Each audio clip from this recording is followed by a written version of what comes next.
الذي خلقني فهو يهدين والذي هو يطعمني ويسقين وإذا مرضت فهو يشفين والذي يميتني ثم يحيين والذي أطمع أن يغفر لي خطيئتي يوم الدين رب هب لي حكما وألحقني بالصالحين واجعل لي لسان صدق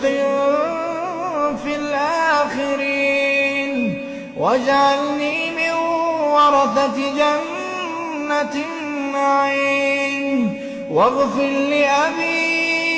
إنه كان من الضالين